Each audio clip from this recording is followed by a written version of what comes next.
नमस्कार साथियों, all India medical students association United से राष्ट्रीय अध्यक्ष भरत बेनीवाल आप सभी को नमस्कार करता हूं, क्रांतिकारी इकबाल पेश करता हूं। और आज हमारे साथ हमारे जो साथी भाई लोग हैं यहाँ पे, जो अभिषेक भाई हैं, जो CHO के लिए निरंतर संघर्ष कर रहे हैं, दीपक भाई हैं, अमनेंद्र चौधरी भाई हैं, विशाल भाई हैं, सुमित भाई हैं, काफ़ी साथी मुकेश चौधरी भाई हैं, जो आज यहाँ पे उदय मीणा भाई हैं, जो 2016 वाले जो साथी हैं, NHM 2016 संविदा कर्मी हैं, उनको लीड करते हैं। तो सभी साथी लोग अभी निरंतर जो संघर्ष कर रहे थे, और भी भाई लोग आए हुए हैं। आपका सुरेश भाई लगातार है ना, जो रेगुलर वही लोग क्यों आते हैं, सबसे बड़ी बात CHO की आज जो वापस यहाँ पे घेराव की बात थी, लेकिन घेराव की बात का मामला ऐसा हुआ कि ACS साहब है, एक तो अंशुमान जी हैं, उनको हमें दुख है कि भाई उनका आज निधन हो गया, तो इस वजह से डिपार्टमेंटों की छुट्टियां भी यहाँ पे हो गई हैं। लेकिन सबसे मेन बात मैं आप लोगों को बता देना चाहता हूँ कि जो निरंतर हमारा संघर्ष चल रहा था CHO के लिए, उस संघर्ष को आगे बढ़ाने के क्रम में आज निरंतर सभी अधिकारियों से वार्ता करने की बात थी, लेकिन अभी डिपार्टमेंट की छुट्टी हो चुकी है। नरेश ठकराल जी जो है NHM MD हैं, उनसे हमारा अभी प्रतिनिधि मंडल मिले, हम लोग सभी मिलने गए अंदर, और सभी लोग मिलने के पश्चात जो बातें हुई हैं सारी वो मैं आप लोगों से शेयर कर देना चाहता हूँ। साथियों, जो ACS साहब हैं, वो शनिवार को तबीयत खराब हो गई थी उनकी, शुक्रवार से उनकी तबीयत खराब थी, वो छुट्टी पे थे। शनिवार रविवार की वैसे भी छुट्टी रहती है डिपार्टमेंटों की, लेकिन ACS साहब का शुक्रवार से ही तबीयत खराब होने की वजह से छुट्टी पे थे। आज भी वो छुट्टी पे हैं। ACS सिद्धार्थ महाजन जी हैं, जो कि जिनसे कि अप्रूवल लेना था इस वैकेंसी की, जो ये लिस्ट जारी होनी है उसका, तो शनिवार को जो लिस्ट जारी होनी चाहिए थी वो लिस्ट अभी तक जारी नहीं हो पाई, क्योंकि आज भी सिद्धार्थ महाजन जी छुट्टी पे है और उन्हीं के पास फाइल अप्रूवल होने के लिए गई थी, और ये फाइल आगे से आगे स्पीडली बढ़ रही है, स्पीडली काम भी हो रहा है। जो अभी 5 महीने अभी हो चुके हैं इस भर्ती को, 5 महीने में 8000 की बड़ी भर्ती, इतनी बड़ी भर्ती करवाना बहुत ही बड़ी बात होती है। कई लोग यूँ कहते हैं कि भाई बिहार का रिजल्ट आ गया, हरियाणा CHO का कल एक ही दिन में रिजल्ट आ गया। तो साथियों, हरियाणा CHO वालों का ही अब मेरे पास फ़ोन आ रहा है, मैं आपको बता देना चाहता हूँ। मैं हरियाणा जा भी रहा हूँ 3 दिन बाद उनके लिए। आप लोगों को स्पष्ट तौर पे बता देना चाहता हूँ, हरियाणा में जो भर्तियाँ हुई हैं उसमें केवल CCH और 50 तरह की कंडीशंस लगा दी, और उसमें कोई भी फॉर्म नहीं भर पाया। सिर्फ 1708 बच्चे टोटल जिनके एग्ज़ाम फॉर्म भरे गए थे, 2 एग्ज़ाम सेंटर उसमें रखे गए थे, और सिर्फ 1708 बच्चे थे उसमें से भी 924 को ही एलिजिबल किया, और 924 लोगों की इस पर लिस्ट डाली गई है। 791 उसमें सिर्फ केवल और केवल ऊँट के मुंह में जीरे के बराबर 791 भर्तियाँ केवल निकाली गई थी, उसके लिए वो किया गया। और उसके बाद उसमें 125 बच्चे टोटल होते हैं, मतलब बहुत बड़ा फर्जीवाड़ा उसमें हुआ। बता रहे यूँ कह रहे हैं कि ओमार सीटें सामने की रखी हुई थी और किसी की ऐसे ही कर दिया, और 925 लोगों के परिणाम जारी कर दिया, जबकि कई ऐसे लोग थे उसमें जिन्होंने कुछ और ने भी एक्स्ट्रा ने एग्जाम दिया, उनके रोल नंबर ही गायब हैं, मतलब जो टॉपर्स थे उनके। तो इस प्रकार क्या आप लोगों को एक दिन में ऐसी भर्ती चाहिए? कोई होता है वो यूँ चुटकी में 2 मिनट में जो सलटाते हैं वो काम इसी तरह से होते हैं। ऑनलाइन हो रही है कई जगह पे भर्तियाँ, ऑनलाइन एग्जाम का रिजल्ट निकालना, जैसे बिहार CHO ऑनलाइन थी ना, तो साथियों ऑनलाइन एग्जाम का रिजल्ट एक दिन में निकल सकता है। एम्स तक 1-2 दिन में रिजल्ट निकालता है। तो साथियों, ये OMR सीट की ऑफलाइन एग्जाम थी, रिटन एग्जाम थी, उसके बाद भी इसमें 4 एजेंसियां चेंज हो गई। एग्जाम लेने वाली एजेंसी अलग, उसके बाद पहले फॉर्म भरने वाली एजेंसी अलग। आप कहते हो ना, कई लोग कहते हैं फर्जीवाड़ा ये वो, हम ये नहीं कहते कि फर्जीवाड़ा अगर किसी ने किया भी तो हम उसके खिलाफ हैं और उसके खिलाफ कार्रवाई भी करने के लिए मादा रखते हैं, आर पार की लड़ाई भी करते हैं। साथियों, लड़ाई करने के बाद हम लोग ACD से लेके ATS से लेके सब जगह दिनेश हेमंत जी तक मैंने लेटर दे दिए थे भर्ती से पहले। इतना आर पार की लड़ाई हम वो करते हैं, साहब सरकारों से लड़ते हैं। तो ये तो है नहीं, आज डिफॉल्टर होते तो 2 मिनट में सरकारें हमें लपेट देती। साथियों, आप लोगों से मैं इतना कहना चाहता हूँ कि जो बिहार CHO के लिए कह रहे हैं कई लोग, तो वो ऑनलाइन एग्जाम था, उसमें 7 से 8 हज़ार लोग एग्जाम में बैठे थे, लास्ट 10 हज़ार बैठे होंगे, इससे ऊपर कोई नहीं बैठे। सब जगह पे CCH का डिप्लोमा लागू कर रखा है। वहाँ पे 2-2, 3-3 हज़ार भर्तियाँ होती हैं, 1000-1500 हो जाती है, कहीं पे तो 300-400 ही होती है। यहाँ पे 8000 की एक बम्पर भर्ती है, जो अगर ये लोग चाहते, विभाग खुद कह रहा है कि हम लोग चाहते, आप लोगों की जिद की वजह से हमने तीनों भर्तियां एक साथ करवाई। पहले इनका मामला था 2310 की भर्ती अलग करवाना, 4000 की भर्ती अलग करवाना, 1500 की भर्ती अलग करवाना, ऐसे करके ये 3 भर्तियां करवाना चाहते थे ये लोग तो। और हमने मिल के और लड़ झगड़ के ये तीनों भर्तियां एक साथ करवाई, इतना आंदोलन किए। और आज कुछ एक दो लोग जो नेगेटिविटी फैलाने का प्रयास करते हैं, भाइयों आप लोग हमसे अलग नहीं हो। अगर हम लोग एकजुट रहेंगे तो हो सकता है हम बहुत बड़ी जीत दर्ज कर लेंगे। लेकिन वही एक बार क्या हुआ कि भी पूरे, मैं आपको विदेशों में जैसे अमेरिका में एक नॉर्मल सी बात है एक तरीके से, मैं आपको बता देना चाहता हूँ, सभी जगह से केकड़ों की वो मंगवाई नस्ल, तो इंडिया से भी केकड़े भेजे गए सभी जगह से। तो सब ने अपने अपने उसमें कार्टून में, किसी ने कार्टून में उसको पैक करके भेजा, किसी ने डब्बे में, कोई अलग से ग्लास में पैक करके भेजा केकड़ों को। लेकिन इंडिया वालों ने उसको खुला भेज दिया एक टंकी के अंदर कि बोले ले जाओ इसको, रख दिया वहाँ ले जाके। तो वहाँ वाले लोगों ने कहा, वहाँ के वैज्ञानिकों ने कहा कि भाई केकड़े ऐसे पैक करके, हमने 50 केकड़े मंगाए थे, कम हो जाता तो एक आध, तो वो चेक कैसे होता फिर। तो वो केकड़े कम, इंडिया वाले बोले कि हमें पता था कि केकड़ा एक भी कम नहीं होएगा। क्यों? क्योंकि केकड़े क्या टंकी में 50 डाले थे ना, तो केकड़ा क्या एक ऊपर चढ़ता है, दूसरी उसकी टांग खींच लेता है और नीचे गिर जाता है। तो उन्होंने खुला ही भेजा, उनको पूरा कॉन्फिडेंस था कि भाई जो केकड़े हैं वो एक दूसरे की टांग खींचेंगे और नीचे ही पटकते जाएंगे, कभी भी इनका कोई वो नहीं हो सकता, ये कोई बाहर नहीं निकलेगा यहाँ से। वही हालत इस प्रोफेशन की है, मेडिकल प्रोफेशन की। हमारे प्रोफेशन में लोग एक दूसरे की टांग खींचते हैं और सब एक दूसरे का केकड़ा बने हुए हैं। कोई काम करता है उसको काम नहीं करना चाहते। आज जिन लोगों ने पोस्टें डाली उनमें से अभिषेक भाई और जो एक दो भाई लोग हैं जो यहाँ पे आए, लेकिन बहुत लोगों ने पोस्ट डाली, कमेंट भी खूब किए, आ रहे हैं, ये कर देंगे वो कर देंगे। यहाँ पे घेराव के अंदर सिर्फ और सिर्फ 20 से 25 लोग यहाँ पे मौजूद है। और दुख होता है ऐसी जो सोच है उससे कि जो लोग सबसे ज़्यादा पोस्ट और नेगेटिविटी फैलाते हैं उनमें से एक भी व्यक्ति यहाँ पे मौजूद नहीं है। और मैं तीसरी जगह से, जहाँ मैं यहाँ से कम 300 किलोमीटर दूर था, रात को सोया भी नहीं और भागा हुआ आया मेरे भाइयों के लिए। मुझे दुख हुआ यहाँ जब देखा। मैं आपसे कहना चाहता हूँ, काम करो, रणनीति से करो। बुधवार तक आप लोगों को मैं कह देना चाहता हूँ साफ सुथरे शब्दों में कि इस बुधवार तक, ये मंगलवार तो लास्ट है, बुधवार को पोर्टल भी खुल जाना चाहिए। जहाँ तक अभी इन लोगों ने अब ये डेट बतानी बंद कर दी है इन लोगों ने, क्योंकि बार बार में डेट के लिए अपन लोग भी इन पर प्रेशर डालते, तो उस हिसाब से इन्होंने कहा कि हम स्पष्ट नहीं कहते, लेकिन एसीएस साहब से फाइल क्लियर होने वाली है। और बुधवार को हमें जो इंडिकेशन मिले हैं उसके हिसाब से मंगलवार और बुधवार को ये लोग प्रोविजनली जो डॉक्यूमेंट्स का स्टेटस था, डीवी का स्टेटस वाले नाम और रोल नंबर, और जो क्लियर जिनका डॉक्यूमेंट वेरिफिकेशन हो गया है पूरी तरह से साफ सुथरे तरीके से, और जिनका समाधान भी हुआ है उनके भी इसमें रोल नंबर डल जाएंगे।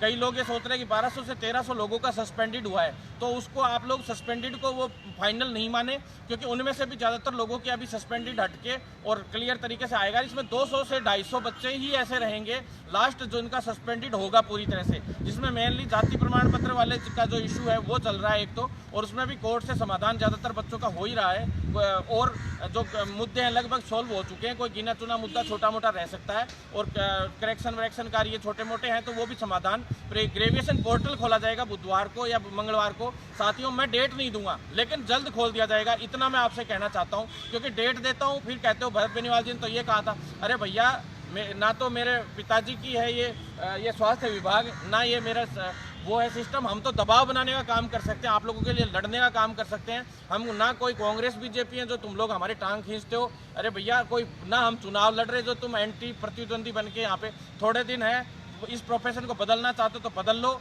जो हम लोग लगे हुए हैं सारे भाई, क्योंकि हम भी एक वक्त तक फिर लगेंगे, क्योंकि नए भाई हम लोग तैयार करना चाहते हैं। हम लोग चाहते हैं कि इसमें क्रांतिकारी साथी मजबूती से आगे बढ़े। सीएचओ में भी अच्छे अच्छे लीडर्स हम चुन के भेजें, ताकि वो लोग ऐसे लीडर्स आने चाहिए कि सीएचओ को परमानेंट कराने के लिए एक जो अहम आंदोलन करना पड़ेगा, उसमें उनका अहम योगदान रहेगा और उसमें मैं साथ दे सकता हूँ। क्योंकि मैं कोई सीएचओ तो ये है नहीं कि भी मैं उस पोस्ट पर रहूँगा। आप लोगों को ही करना है सब कुछ, आप लोगों को ही आंदोलन करने हैं, लेकिन आपका भाई आगे हर तरीके से आप लोगों के लिए हर तरीके से लड़ाई में आगे फ्रंट में खड़ा मिलेगा, इतना मैं कहना चाहता हूँ। और जो आप लोग चिंतित हैं उसके लिए मैं रणनीति आप लोगों को बता देना चाहता हूँ कि भाई अगले वीक के जो मैंने अगले वीक का बुधवार कहा था कि भी अगले वीक के बुधवार तक लिस्ट लमसम जारी हो जाएगी, ये चीज़ मैंने कही थी कि एक वीक बीच का ये ग्रेविएशन पोर्टल वाला मामला खा जाएगा। तो 3 दिन के लिए ग्रेविएशन पोर्टल खुलेगा। अभी एनएचएम एमडी साहब से यही बात हुई है ना, 3 दिन के लिए ग्रेविएशन पोर्टल खुलेगा, उसमें सारी परिवेदनाएं ली जाएंगी और लगभग परिवेदनाओं का वैसे भी समाधान हो चुका है, कमेटी बन के लगभग फाइनल भी कर चुके हैं। तो 3 से 4 दिन में उसमें जो भी बच जाती है परिवेदनाएं उनका समाधान कर दिया जाएगा, ये उन्होंने कहा है हमें। और उसका समाधान होते ही जो समाधान जल्दी हो, इसके लिए हम एक पंगा अगले मंडे को यहाँ पे रखेंगे, तो उसमें आप लोग जरूर तैयार रहें। और अगर ये बुधवार को ग्रेविएशन पोर्टल नहीं खोलते हैं तो बृहस्पतिवार को हम यहाँ पे जोरदार वाला एक अटैक कर देंगे। और बृहस्पतिवार को अटैक करेंगे तो शानदार वाला ही करेंगे इस बार। ऐसे नहीं कि 20-25 जने लोग आएँ और आप लोग ऐसे ही कर दें, पूरा बेकार कर दें मामले को। तो साथियों, इस बृहस्पतिवार को आप लोग तैयार रहें और एक अगले मंडे को तैयार रहें, क्योंकि मुझे विश्वास है कि बुधवार तक हर हाल में पोर्टल ग्रेविएशन पोर्टल भी खुला, बस वो भी काम जो लिस्ट है डीवी की स्टेटस लिस्ट वो भी आ जाएगी। और अगले बुधवार बृहस्पतिवार तक इसमें आप लोगों की फाइनल लिस्ट भी जारी हो जाएगी, संभावनाएं हैं। परंतु उससे पहले हम एक अल्टीमेटम यहाँ पे धरना देंगे और अल्टीमेटम प्रदर्शन करेंगे। यहाँ पे 144 धारा लागू होती है साथियों, मैं आपको बता देना चाहता हूँ। राजस्थान के इतिहास में अब तक डॉक्टर्स भी यहाँ पे स्ट्राइक नहीं करते हैं, जो ये स्वास्थ्य भवन है यहाँ पे। एक आपका भाई है जो रात दिन आप लोगों के लिए लगा रहता है, मुकदमों का से हम नहीं डरते, रात दिन यहाँ पे प्रदर्शन होते हैं। विभाग में भी हर एक कर्मचारी ने भाइयों को यही कहा है कि अगर आंदोलन होते हैं तो सिर्फ यही करते हैं, बाकी की कोई की हिम्मत नहीं है कि 144 यहाँ धारा लागू होती है और सबके मुकदमे दर्ज होते हैं 2 मिनट में। लेकिन साथियों, हिम्मत नहीं है इस प्रशासन की भी हमें गिरफ्तार कर ले। जिस दिन हमें गिरफ्तार करेंगे पूरे राजस्थान में तांडव भी हम मचा के दिखा देंगे, फिर छूटेंगे फिर ऐसी कर देंगे, फिर छूटेंगे फिर ऐसी कर देंगे इनकी। तो साथियों, आप लोगों से निवेदन है, साथ बनाए रखें। अभिषेक भाई हैं, ये भी कुछ कहना चाहते हैं आपसे। मेरा नाम अभिषेक पारिक। जैसे भरत बनवाल जी सर ने कहा, वो बिल्कुल सही कहा कि जो ये अभी नरेश ठकराल जी से हम मिले थे और उन्होंने क्या है कि फाइल अपना अप्रूवल के लिए भेज दी है ACS साहब के लिए, और उनकी क्या है थोड़ी तबीयत ख़राब है, इस वजह से थोड़ा सा डिले हो रहा है। और ये जो शनिवार को जो लिस्ट आने वाली थी, तो वो क्या है कि 1 या 2 दिन के अंदर ये लिस्ट जारी कर दी जाएगी, जैसे भरत बनवाल जी सर ने कहा। तो इसके लिए बिल्कुल चिंता न करें। और सबसे बड़ी बात तो यह है कि मुझे इस चीज़ को देख करके बिल्कुल शर्म आती है कि भरत बेनीवाल जी भाई के लिए आप तैयार नहीं होते, क्योंकि आपको जो नौकरी दिलाने के लिए ये तत्पर है हमेशा के लिए। दूसरी बात, सबसे बड़ी बात यह है कि मैंने इनको नाइट में फ़ोन किया था। क्या किया था, मैंने इनको कहा कि सर हम कल वहाँ जा रहे हैं, एक बार अगर आप आने की कोशिश करो तो प्लीज़। तो सर ने ऐसे कहा कि मैं नाइट में अभी वहाँ हूँ, लेकिन फिर भी मैं कल आपके पास वहाँ पे आऊँगा। क्यों कहा कि अपना सपोर्ट करने के लिए। क्यों कर रहे हैं अपने सपोर्ट? खुद नौकरी, ये खुद अपने इस पद पे हैं, अपने लिए इतना सपोर्ट करते हैं अपने को नौकरी दिलाने के लिए। और खुद जो नर्सिंग वाले हैं जो नौकरी लगना चाहते हैं, 8000 जो बंदे हैं जो सेलेक्ट होना चाहते हैं, वो बंदे भी वहाँ पे आना मतलब पसंद नहीं करते हैं। जो कैंडिडेट हाँ कर देते हैं, नंबर दे देते हैं, नाम दे देते हैं कि हाँ हम आएंगे, 100% बोलते हैं कि हाँ हम ज़रूर वहाँ पे आएंगे, फिर भी वो यहाँ पर उपस्थित नहीं होते हैं। सबसे बड़ी बात तो ये है, बेनीवाल जी का सपोर्ट करो, और कुछ नहीं है, सपोर्ट करो और सपोर्ट करो। बस मैं यही बोलना था। उदय भाई है हमने NHM 2000। सभी भाइयों को नमस्कार। मैं NHM 2016 से सभी कर्मचारियों को लीड करता हूँ। 2016 में विज्ञप्ति निकली थी हमारी, और 2020 में हमारा रिजल्ट आया, और 2019 में 1 साल में कराने का कारण, CHO कराने का कारण मैं भरत बेनीवाल जी को देना चाहता हूँ। उन्होंने अपने संघर्ष से लड़के, गवर्नमेंट से लड़के, रघु शर्मा जी से, डिपार्टमेंट से, हर 2 दिन में 3 दिन में आके NHM ऑफिस वास्तव उनके चक्कर लगाते लगाते थक गई है, और आप उनका साथ नहीं देते। ऐसी कौन सी मजबूरी है आपकी जो उनका साथ नहीं दे पाते आप लोग? मैं कहता हूँ, यदि आप साथ भी नहीं दे सकते हो तो उनके साथ में नेगेटिविटी तो लिख देते हो। 399 का रिचार्ज करके फेसबुक पे पेज खोल के लिख देते हैं भरत बेनीवाल जी ये नहीं करते, वो नहीं करते, ये नहीं करते। अरे एक बार आ तो सही इधर, यहाँ पे उनके बच्चे भी रो रहे हैं क्या? आपके लिए कर रहे हैं वो नौकरी नहीं ले रखे, वो केवल आपके लिए कर रहे हैं, और साथ दो। मैं तो यही कहना चाहता हूँ, और धन्यवाद है भरत बेनीवाल जी को कि हमारे सभी जो कर्मचारी या CHO बनने जा रहे हैं उनके लिए इतनी मेहनत कर रहे हैं, और हमारे लिए भी मैं कोशिश कर रहा हूँ भरत बेनीवाल जी को आगे हमारी जो भी रणनीति होगी उनके लिए हम भरत बेनीवाल जी को हमारे साथ में लेंगे और हमारे लिए बहुत अच्छा करेंगे, ये हमें विश्वास है। धन्यवाद साथियों। और दूसरी बात ये कि कई लड़के क्या करते हैं कि हम दूसरा छात्र नेता देखेंगे, कोई क्या बोलता है कि हम किसको बुलाएंगे, कभी किसको बुलाएंगे, नाम तो मैंने लेना चाहता, लेकिन फिर भी मैं उनको कहना चाहता हूँ कि कोई भी छात्र नेता, कोई सा भी नेता खड़ा हो जाए, भरत बेनीवाल जी जैसा कोई काम नहीं कर सकता। ये आप लिख के ले लो। भर्ती अगर कंप्लीट होगी नर्सिंग की, कोई सी भर्ती आप देख लो, तो भरत बेनीवाल जी के ही कारण होगी, नहीं तो कुछ नहीं हो पाएगा। जिस दिन भरत बेनीवाल जी इनके कारण अगर बैक हो गए ना, उस दिन देख लेना कि ये नर्सिंग फील्ड बिल्कुल ख़त्म हो जाएगा, ये ध्यान रखना।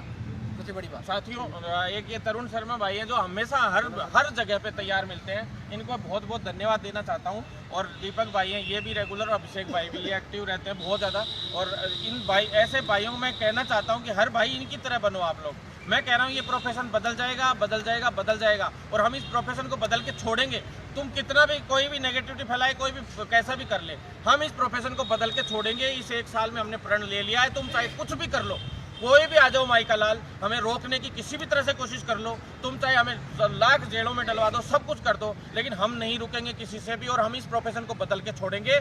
इस प्रोफेशन का जितना शोषण होना था हो लिया। जो मेडिकल पूरा प्रोफेशन है, इसके हर संवर्ग को चमका के छोड़ेंगे, ये हमारी गारंटी है। और जनता के स्वास्थ्य के लिए हम लोग हमेशा लड़ाई लड़ते रहेंगे। दूसरी बात आपको बता देना चाहता हूँ, ये जो आप ज़्यादा से ज़्यादा शेयर जरूर करो भैया।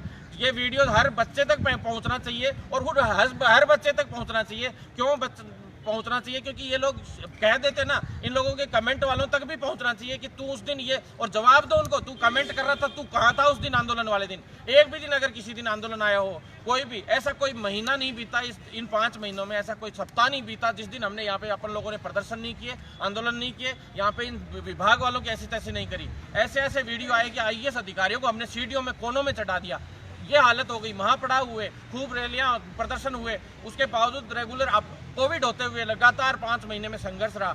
इसके बाद 5 महीने में भर्ती, इतनी बड़ी भर्ती करवा लाए, नहीं तो यही भर्ती अधिकारी कह रहे हैं हम 5 हिस्सों में करते और सब बैठे बैठे देखते। और हरियाणा की तरह और इनकी तरह CHO जब करवानी होती, CCH लागू कर देते। पहली भर्ती सिंपल करा देते और अगली में सब में CCH लागू करके और GNM को भी बाहर कर देते और ऐसे करके पूरी भर्ती की 2 मिनट में कर देते। लेकिन 8000 की बम्पर भर्ती है, सभी बेरोजगारों को इसमें मौका मिला है। उसके बावजूद आप लोग ऐसे करोगे तो ये नेगेटिविटी फैलेगी। और 1200 के करीब इसमें एब्सेंट है साथियों, आपको बता देना चाहता हूँ। और वो भी सारा क्लियर हो गया मामला, ग्रेजुएशन पोर्टल वाला भी लगभग अब क्लियर हो जाएगा। बहुत जल्द लिस्ट आने वाली है, बहुत जल्द फाइनल लिस्ट आने वाली है। तो इतने दिन इंतजार किया, 5-5 महीने क्या 2 साल। वो लोग, मैं पूछना चाहता हूँ, कई लोग यूँ कह देते हैं कि भाई इसमें ये डिले हो रहा है, वो डिले हो रहा है। भैया 2 साल कहाँ थे आप लोग? 2 साल से ये भर्ती अटकी पड़ी है। इतनी भयंकर, मंत्री जी खुद इसको रोकने की कोशिश करते हैं क्योंकि ये कांग्रेस बीजेपी का मामला है। और राज्यों में आप लोग उदाहरण देते हो, MP में बीजेपी की सरकार है, केंद्र में बीजेपी की सरकार है, दोनों का कॉम्बिनेशन बना रहता है। हरियाणा में बीजेपी की सरकार है, केंद्र में बीजेपी की सरकार है, सबका कॉम्बिनेशन बना बना के उन लोगों का, वहाँ पे नीतीश कुमार की सरकार है बिहार में, केंद्र में बीजेपी की सरकार है। ये बीजेपी का जो प्रोजेक्ट है केंद्र सरकार का, मान लो NHM विभाग है एक तरीके से पूरा, जिसमें सबसे ज्यादा बजट उन्हीं का आता है, और ये CHO केंद्र की तरफ से तर्ज पे ही पूरा काम हो रहा है ना। उसके बावजूद अब ये राजस्थान में कांग्रेस होने की वजह से आपस में ये दोनों की राजनीति होती है, और ये राजनीति की वजह से ये सारी भर्तियां बार बार फंस रही हैं। और इतनी बड़ी राजनीति के बावजूद इतना बड़ा काम करवा रहे हैं अपन लोग, ये बहुत बड़ी बात है। नहीं तो राजनीति का शिकार किसान आंदोलन भी हुआ, आज तक किसानों का कुछ नहीं हुआ। और भी कई आंदोलन हुए, सब धरे रह गए, किसी का कुछ नहीं हुआ है। और ये कांग्रेस बीजेपी की राजनीति में अगर तुम लोग चाहते हो कि ये CHO भी उलझ के रह जाए, तो भैया ऐसे ही कमेंट करते रहो। नहीं तो अगर पॉजिटिव कमेंट करते हो, हमें भी, हमारा भी आत्मविश्वास बढ़ता है। कोई हमारे लिए लिख के डालता है पॉजिटिव, हमारा भी आत्मविश्वास बढ़ता है, हमारा भी मन करता है कि हम बढ़ता है। उदय भाई का, तो अब जाके हम लोगों का मन करता है कि हम कॉन्फिडेंस से लड़ाई